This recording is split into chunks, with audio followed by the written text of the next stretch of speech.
Opa pessoal, aqui quem fala é o Pickles e finalmente trazendo um vídeo de perguntas e respostas. O canal deu um hiato aí de uns meses, né? E vai retornar agora. Teve algumas coisas da minha vida pessoal e por conta disso o vídeo acabou, né? Atrasando mais do que eu esperava, sinceramente. E também, nesse meio tempo, né, um dos motivos desse atraso é uma surpresa que eu vou deixar no final do vídeo. Quando eu terminar de responder as perguntas de vocês, eu vou mostrar uma surpresa que eu fiz junto de um amigo meu. Eu acho que vocês vão gostar. Enfim, aproveitem o vídeo e até mais.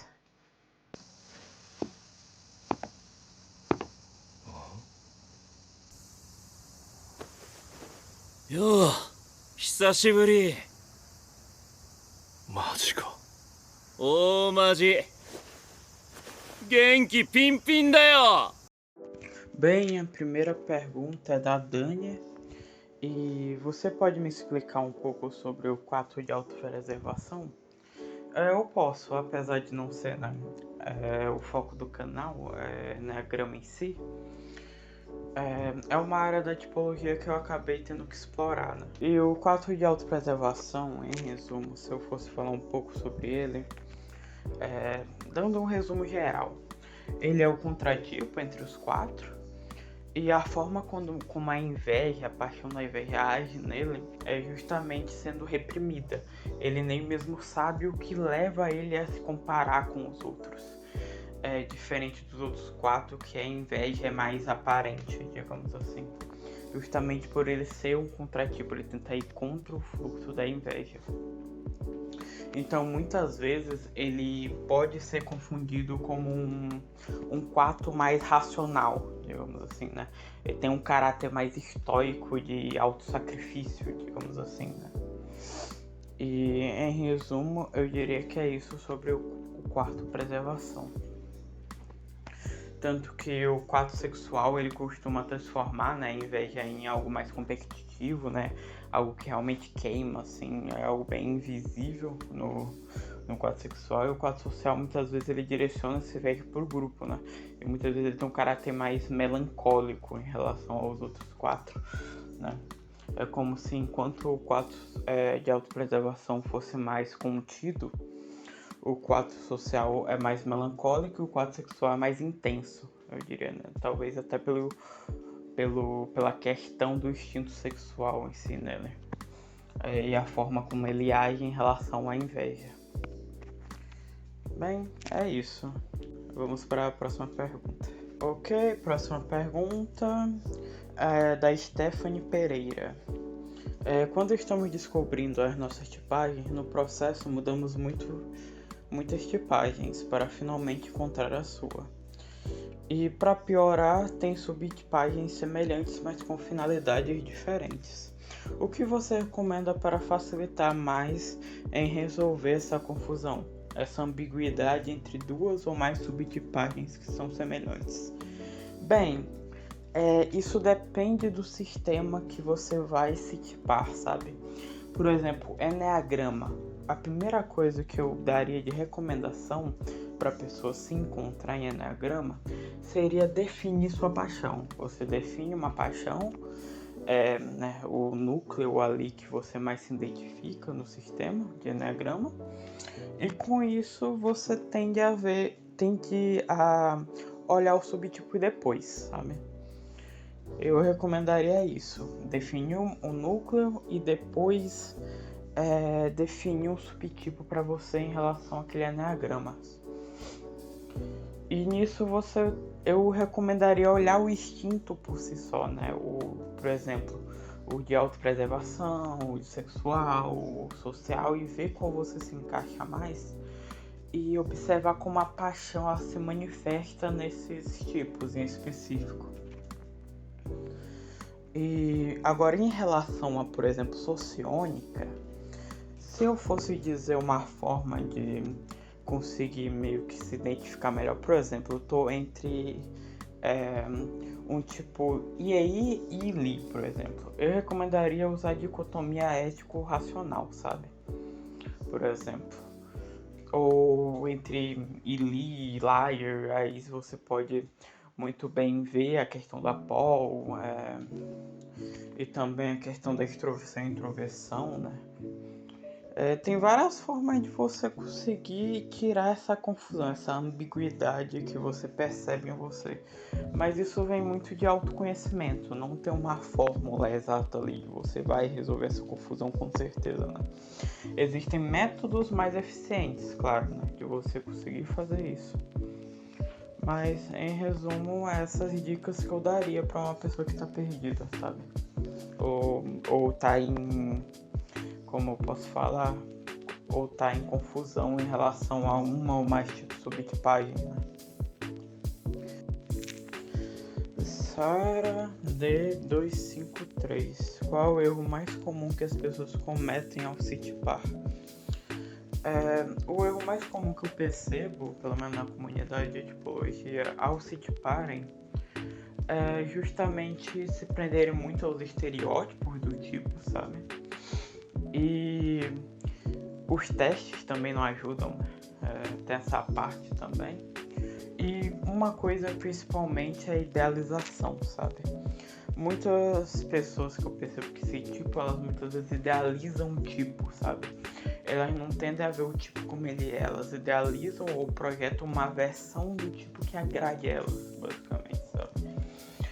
Ignorando os pontos negativos daquele tipo e só se focando nos positivos. Isso acaba gerando uma imagem para elas diferente da própria realidade daquele tipo, sabe? Descrito.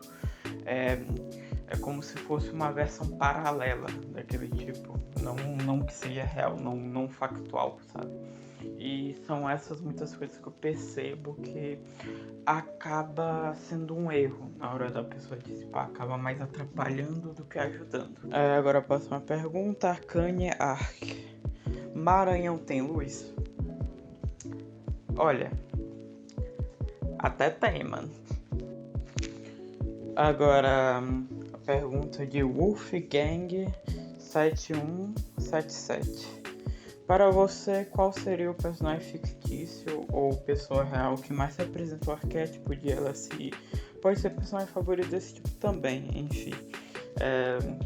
Gosto muito do seu canal, você explica de maneira muito elaborada os tipos, é difícil ver canais de sociônica aqui no Brasil. Continuo com um ótimo trabalho.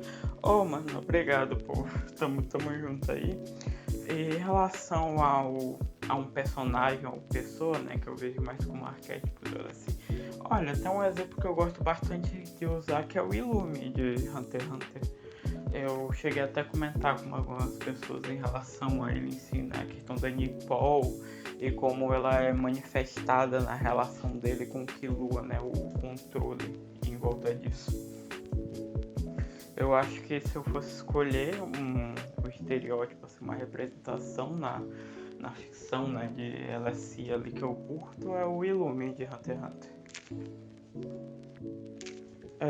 Próxima pergunta, de novo da Sara D253. Pessoas do mesmo tipo podem ser muito diferentes? Olha, acredito que sim, até porque não é só a forma como você absorve informações ser semelhante de outra pessoa que você vai ter a mesma experiência de vida daquela pessoa, sabe? Pode ter padrões, obviamente, né, em relação a duas pessoas do mesmo tipo, mas muitas vezes os gostos podem ser diferentes, as experiências de vida daquela pessoa, a forma como ela foi criada, tem muita coisa em volta disso que pode fazer com que uma pessoa seja muito diferente de outra, mesmo tendo a mesma tipagem, sabe? O ser humano é muito complexo para ser deduzido assim, sabe? Tipo, só na mesma tipagem, ser tão semelhante. Então, acredito que sim. Podem ter pessoas de jeitos muito diferentes com a mesma tipagem. Agora a pergunta do G-Man. 6860. Se uma pessoa é bipolar, ela tem mais de uma personalidade ou isso é intrínseco ao ser dela? E se for, isso significa que a personalidade dela contém respostas para o porquê ela é desse jeito? Bem, bipolar não quer dizer que ela tenha mais de uma personalidade, né? É muito mais voltado para mudança de humor. Mas se você estiver falando do TDI, né, que é o transtorno dissociativo de identidade, aí é um caso bem específico. Eu acho que pode ter sim a presença de mais de uma personalidade ali, sabe? Ainda mais em pessoas de TDI que tem essa questão, esse transtorno de personalidade e identidade, né?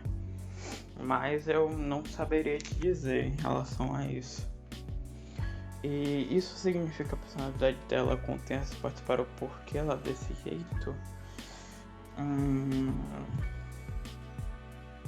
Acho que não. Eu acho que não só a personalidade deve ser levada em questão, mas o ser todo da pessoa, né? Porque para saber por que ela é desse jeito, a gente tem que levar em consideração a pessoa como toda, as experiências e etc, né? A carga ali da pessoa. Então eu acho que não. Seguindo, próxima pergunta, novamente de G-Man, 6860. Você é Pickles porque é o mais forte ou o mais forte porque é Pickles? Tal qual a resposta que veio para Satoru Gojo, eu sou o mais forte porque eu sou Pickles. Bem, a pergunta agora é de Guaxinim01. O que tu acha de Lee e SE? Olha, eu acho uma relação legal, né? Uma dualização interessante.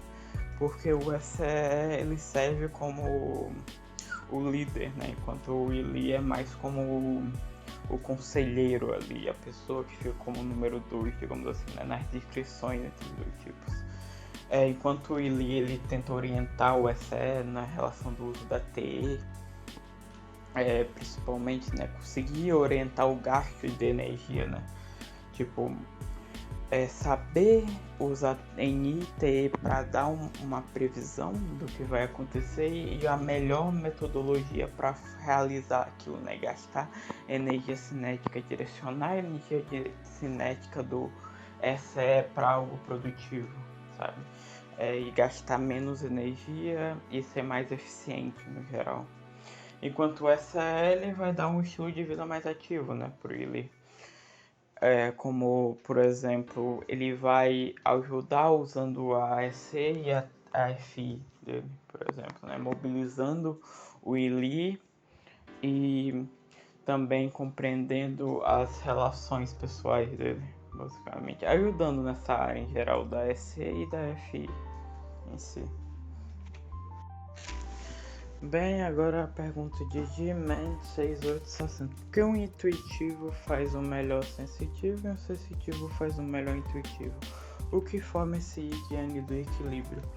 Bem, o intuitivo ele vai ter sensação normativa, né? Então ele vai usar o aspecto de sensação com mais cuidado do que um tipo sensitivo usaria, já que ele tem maior confiança nessa área em questão, assim como um sensitivo, ele vai ter intuição normativa, ou seja, a intuição dele vai ser usada com mais cuidado do que com um intuitivo que muitas vezes usa com maior confiança em relação àquilo. Isso acaba gerando um certo equilíbrio em relação aos tipos intuitivos e sensitivos. E vai depender muito do tipo e das funções envolvidas, tanto que tem alguns tipos sensitivos que podem até parecer intuitivos, né? Se a pessoa olhar brevemente assim, ou na prática em si parece mais intuitivo do que sensitivo, mas quando você vai ver a forma como essa pessoa usa a intuição é muito mais cuidadosa, sabe? É algo que ela usa com maior cuidado, e por isso pode parecer ser um intuitivo.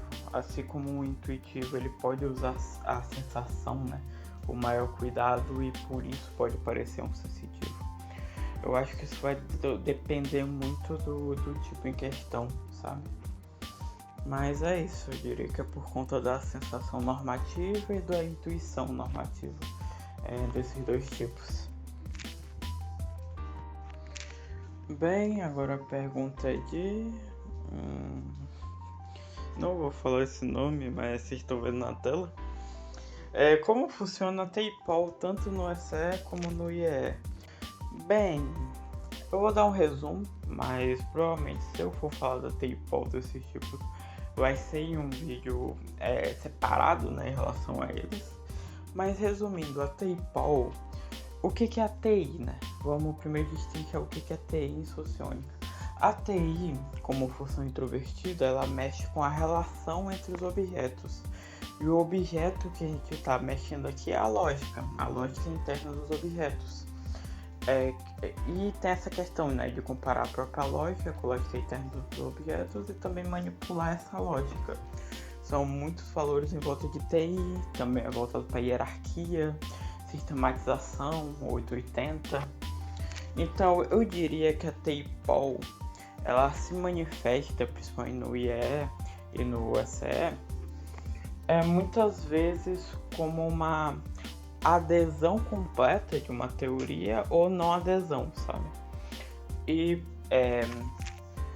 ter dificuldade para explicar de forma mais direta e acabar enrolando em relação às descrições lógicas entre os objetos na área de TI em si, e acabar enrolando muito, principalmente descrições do IE em relação a isso.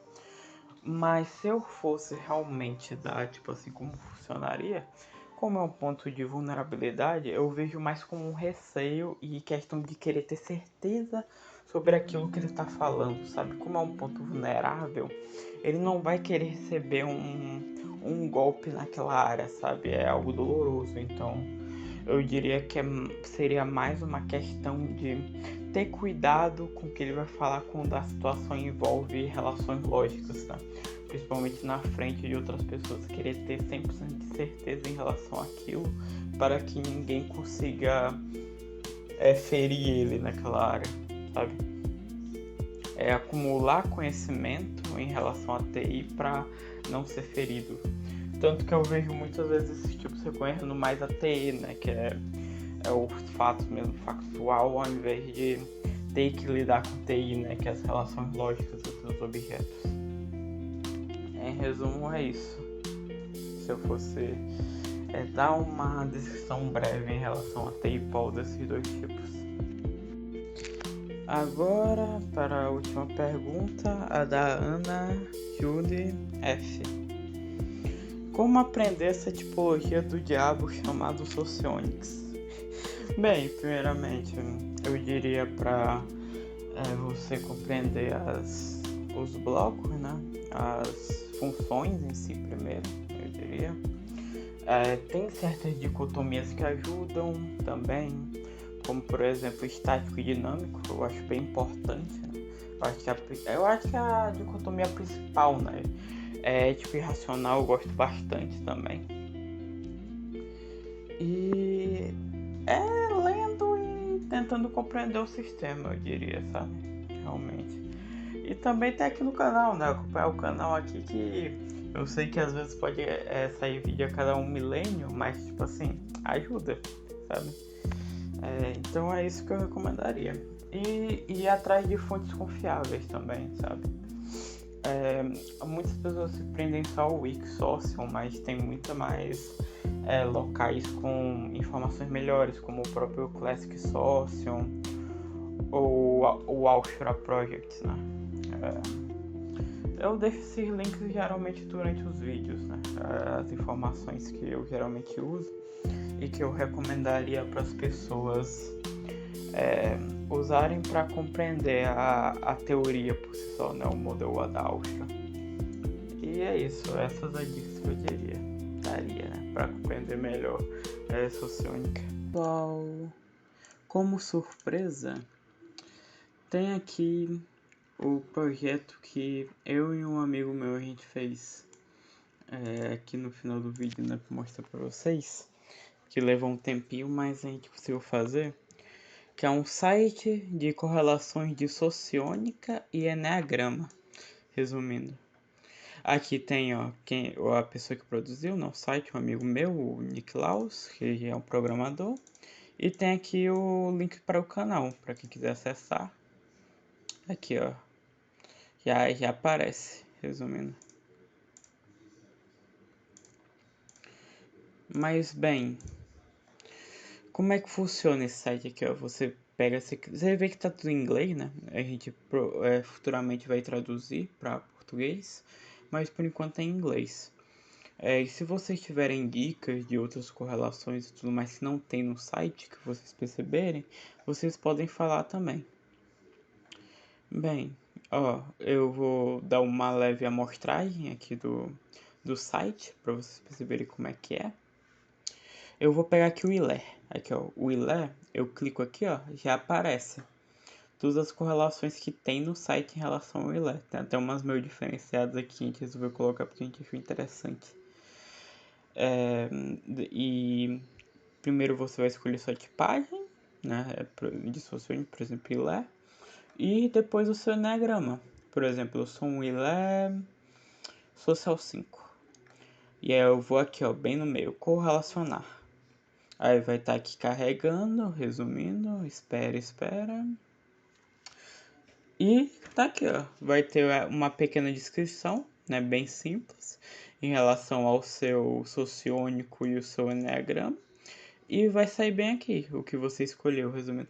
É um site bem simples de correlação, que eu achei bem interessante, né? E essa é a surpresa do vídeo, resumindo. A gente fez um site de correlação de sociônicos e eneagrama. O link vai estar na descrição ou nos comentários, onde eu consegui colocar. E é isso. Fiquei com o final do vídeo agora. Bem, pessoal, terminamos aqui o vídeo de perguntas e respostas. Espero que vocês tenham gostado. E se vocês gostaram, é só deixar o like e se inscrever no canal. Os próximos vídeos que, né, o futuro do canal planejo trazer antes de qualquer vídeo em relação a tipos, é que eu quero começar a falar logo das quadras, sabe? Abordar quadra alfa, beta, gama e delta. Eu quero abordar essas 4 quadras para depois disso abordar os tipos em si. Essas são as perspectivas de futuro, basicamente, para conteúdo aqui no canal. Bem, pessoal, é isso e até mais.